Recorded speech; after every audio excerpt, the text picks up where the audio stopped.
Hello everyone, welcome to this first video on Python.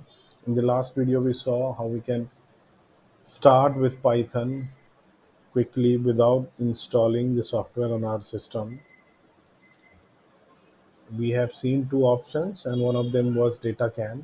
So in this video I'm using DataCamp and I have created this Jupyter notebook there only, and we'll just go through the basics of Python. We'll understand the data types in Python and then a few different data structures as well. So let's start. So the first cell, if you see, this is import math. This is now in Python, we may not have all the functions when you just start a Jupyter notebook or any other Python environment. So even if the libraries are already installed there, you need to load those library to do to use the functions from those libraries. And the way to load libraries in Python is writing like this: import. So here I'm importing a library math, and I'll be using some functions from that particular library later on. So this line is just to import the library math. Now we'll see how we can do different arithmetic operations in Python. So first statement, if you see, it is just how we can add two values in Python. So we can straightforward write 3 plus 4 and it will give us the result. So you see, I'll just do that here by adding a cell here.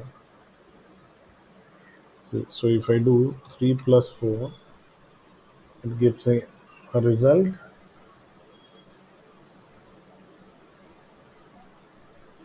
7. So similarly, if you have to subtract, you just have to do maybe 4 minus 3. Here is one example. If you have to multiply, you can do it by this asterisk symbol. So if I do 3, 4 minus 3, control enter, I'm getting 1 here. Similarly, if I multiply this 4 multiplied by 3, I'm getting 12. And then for division, what you will do is use this slash operator actually to get the result. So if I do this, 9 divided by 2,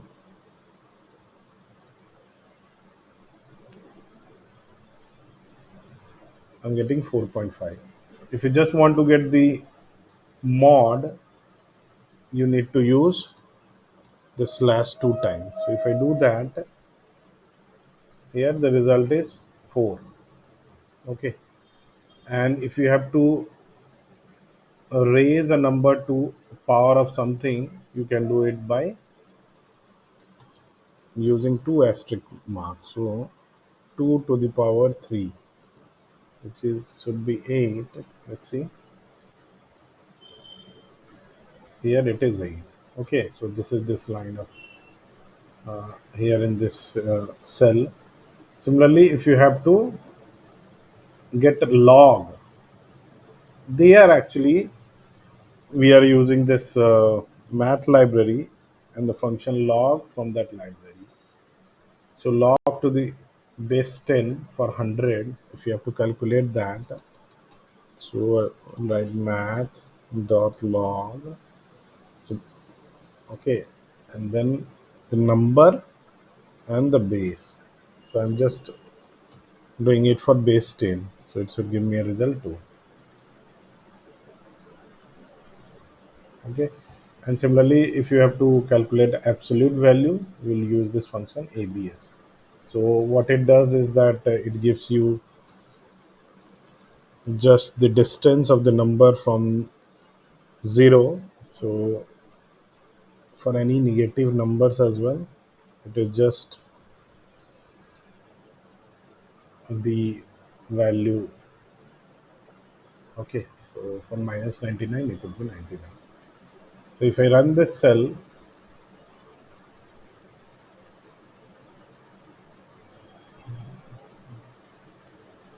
still running, I think. Yeah. Now you see sum of 3 and 4 is, so you write 3 plus 4 and you will get 7. Subtraction of 3 from 4, 4 minus 3, 1. 3 multiplied by 4, 12. Similarly, division, divisor if you want to get. Okay. And then 3 raised to the power 2. If you have to raise a number to some power, you'll use double asterisk. Then you can get log as well of a number to any base and absolute value. Now understand what are the different data types. So here I am loading another library which is with very powerful and widely used library in Python. So that is pandas. And because you don't want to write pandas dot any function all the time, we generally use an alias that is PD.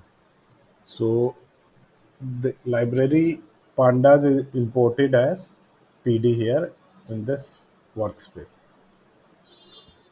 Now there are few different data types: integer, float, string, datetime, and boolean. So integer, you must be knowing that numbers without any decimal. So these are the numbers which we can say that they are integers. So it can be positive, negative, anything. So for 5, we'll see what is the type when we run this. Similarly, floats are number with decimals. So whether it is 0 only in decimal, that also means that it is a float here. String, anything text in text format is a string. So you can even record a number in text format as string only. And then you have date time. So if you load date time, it can from a file, it can read as date time itself or date itself, or it can read as a string only. So in that case, you'll have to convert that particular date to date time. Then only you'll be able to do many other operations related to date time while doing the analysis. So this is how it is getting converted to date time. So PD to date time 2024-0101. And this is a kind of standard format. If the data is in some different format, so if it is not like year first, then month, and then day, then while loading, you use other arguments actually to load it properly. So we'll discuss that in the later video, on a particular video on date time only, date time. And then there is a data type which is boolean. So it will give you values like true or false. So if something is true, it will give you true, otherwise false. Okay. So when I ran this cell, you see this type of file, and this type function is actually used to understand what type of the data is. So type of 5 is integer, type of 5.0 is float, this cricket is a string, and this is a pandas timestamp when it is converted. So before conversion it was just a string, but after conversion it is a pandas timestamp. And here when I am checking the type of this 2 is equal to 2, then it is boolean. And now this is very important. So in Python, whenever you have to actually cross check if it is true or false, you don't use 1 equal to sign, you use 2 equal to sign. So 4 equal to 4. If I write like this, then it will check if these values on the left and right are same or not, and then it will give me a value with something whether it's true or false. And if you have, similarly you can do other operator as well, there are other operator also. So 3 greater than 4, is it true or false? Let's see.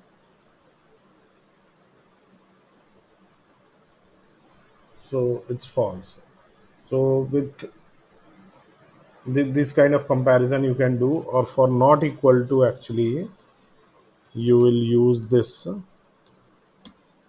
3 not equal to 4. This is how we'll do that. If I run this, it is true. 3 is not equal to 4.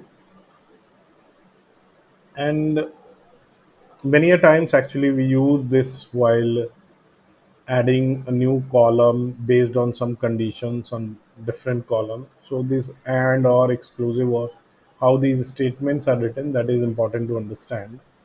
So here if you see the first one, this is and condition. So it will look for uh,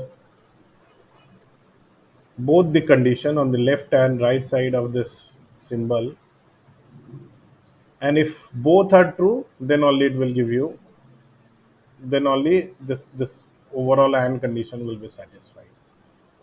Similarly for or, if any one of them is true, then it is true.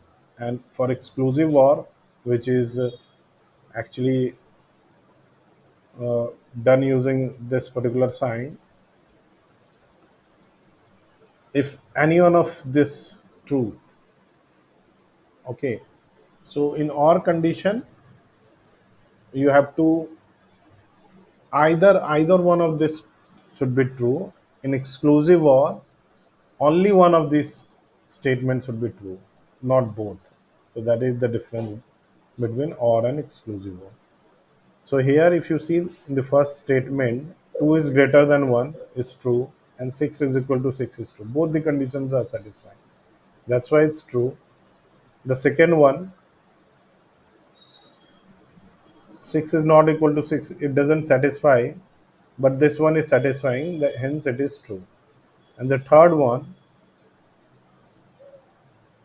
first one is satisfying, the second one is not satisfying. So this is exclusive one and it is true. Now on any text field or a text column in your data, you can do many many things. Okay, so just a few examples I have added here. So you can make that text variable or that column to upper. So here the value here a in a is cricket, but it is all in small letters. You can change it to upper and it would look like this.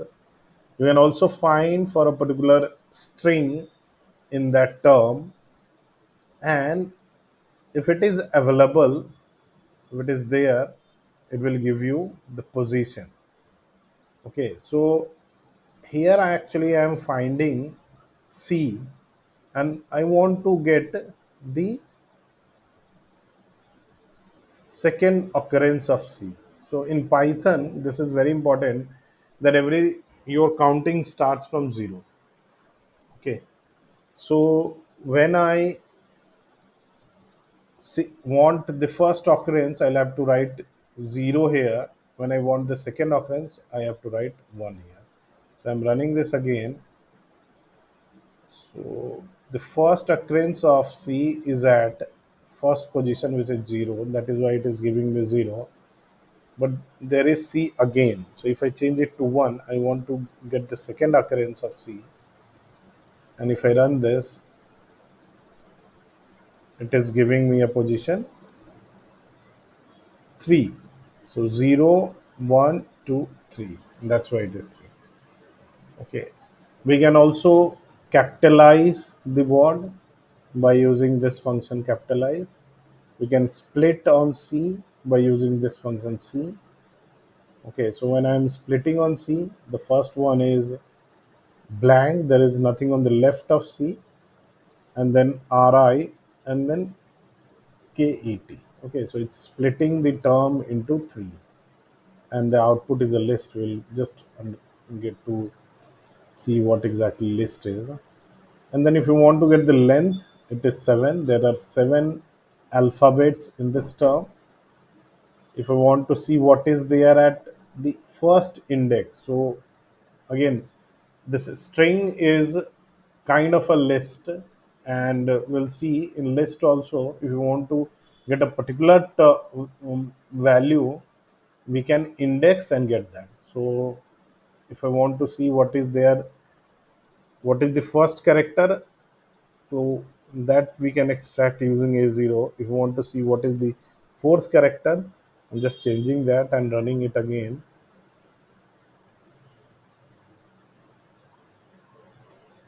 It is k. So 4 is like 0, 1, 2, 3, 4. So k. And then there are other ways as well, we'll see that later on. And join, if you want to join something to that particular word, you can do it like this. So here I'm specifying that I want to join on this underscore, and I want to join a term player to this word a. So the result is cricket player. Now there is one data type which is none. So it's like nothing is there. So that we can specify that by writing none. So x equal to none here is mentioned. And then if I am looking for checking this whether it is none or not, I get this true. Let's look at a few data structures in Python. So the first one that we will talk about is tuple, and as you can see, it's written here that it cannot be modified once you create that. So you cannot change the values in tuple after creation. So how do we create that? So this is just a few numbers separated by comma, if I which is assigned to a tuple 1. Okay, and if I print this, okay, so these set of numbers separated by comma is assigned to tuple 1, and when I print, I get it this in this format. Now again here also, if you want to see what are the values at different places, so again it's in Python everything start with 0. So 0 would be the first position here. When I say tuple 1 0, it is the output is 1. When I do tuple 1 2, the output is 5. And if I go beyond that, it would throw an error. Okay. Then there are ways to create nested tuple as well. So this is tuple 2. It is a nested tuple. So the tuple consists of different tuples. So tuple 2 has two tuples. The first one is 135 and the second one is 24. And if you have to extract this value, maybe 1, so 1 is the first value in tuple 1. Okay, if you have to extract the value 3, it is the second value in tuple 1. So this is how it would be written. So tuple 1 means we have to just look for the first term in tuple 2 to get the tuple 1. And when we have to look for first term, actually we will have to write tuple 0, because again everything start with 0. So this, if I just do this tuple 0, the result is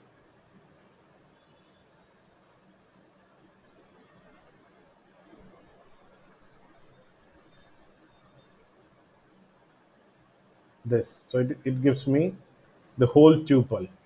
But I want to extract the second term here. So I'll again add a bracket here and I will write 1 because I want to extract second term. I mentioned 1 there. And now there is a way to actually uh, break this nested tuple into respective tuple. So unpacking it can be done like this. So I'm just writing x and y, which is tuple 2. So x will automatically get the value of first tuple and y will automatically get the value of the second tuple, like this. Okay, so print x 1 2 35 and print y is 24. Now again, I may not have talked about exactly about this print, but yeah, this is like the basic in every language. So if you use print here, it will just give you the result as an output. Now look at list.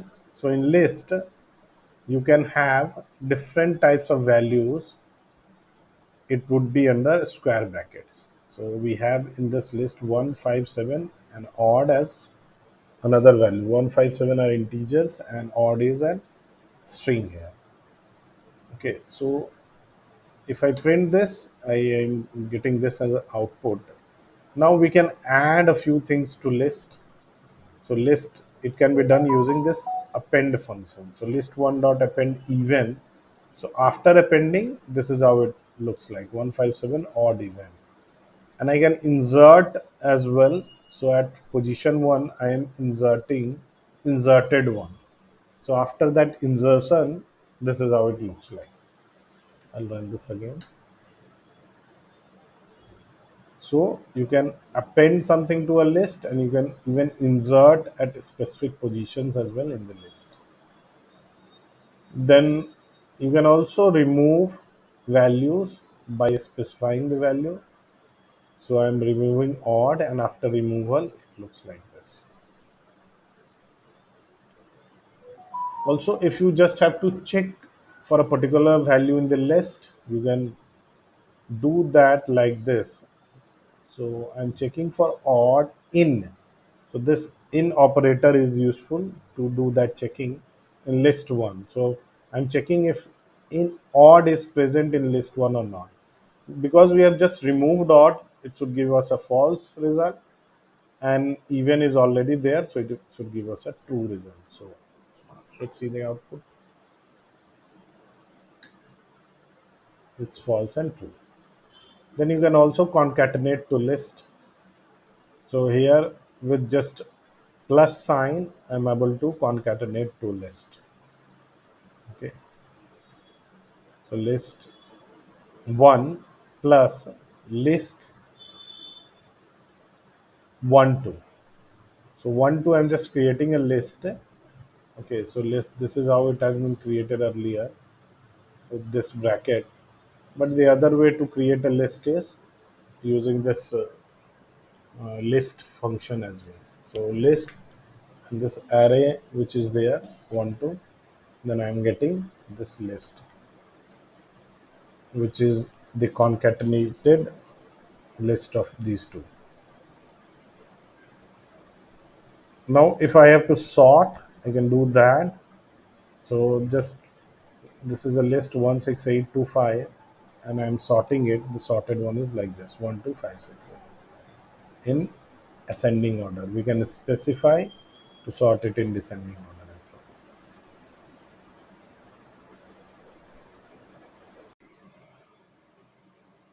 We can also zip to lists, and this is how we can do that using a zip function and then a list function after that, so that it's again converted to a list. So it gives us a pair of values in that particular list. So you see, when zipping, ax is one value, dy is one combination of values, cz and dk, like that. You can also unzip. So this is zipped ax list, and if I am doing zip again but with asterisk mark here, it's unzipping into two separate lists. So first values a b c d, they are output, they are actually added to this a1 list, and the second set of values x y z and k, they are added to this list x1. Now there is another important data structure, that is dictionary. So it is a key value pair where we can actually check for a key as well. We can delete things using delete or pop. we can get the list of keys or values as well. So let's see how does it look like. So first of all, it is created using curly brackets, and the key value pair is separated by colon, while one key value pair is separated with another one by a comma. So this is how it is created here in the first line, dict1. Now when we print that, it looks like this dictionary. When we look for a particular key, whether it is present in that dictionary or not, it can be done like this: open array dict1, and because it is there, it's giving us a value true. If you want to delete, we can use pop to delete. So we are deleting baller here, and after deleting, the list has only two combinations. And if you want to see all the keys, we can do dict1 dot keys, and these are the keys which is present, and similarly we can get the values as well. We want to make any changes, we want to update any or add any combination, we can do it using dict1 dot update, and then after that update, this is how the updated dictionary would look like. Now if you want to create a dictionary using to list, and these list we already had when we unzipped a zipped list. Okay, so A1 and X1, these two lists. So when we create a dictionary using these two lists, first using zip and then a dict function on top of that, and then this creates a list where the first the values from first list are keys, while the values from the second list are values in this dictionary. So I hope this video uh, is good enough to explain some basics of the data types present in Python as well as the different data structures. I didn't get into the details because my target in the upcoming videos is to understand how we can learn Python for data analysis. When we have some knowledge of doing data analysis using Excel or Python, but we are not familiar with any scripting language as such. Okay, so now because this environment is easily available on DataCam, you can just start a notebook and practice this. And in the next video, we'll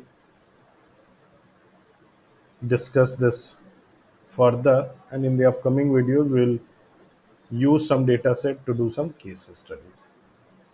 So please subscribe my channel, like the video, and share it amongst your friends if you find it useful. Thank you. I'll see you in the next video.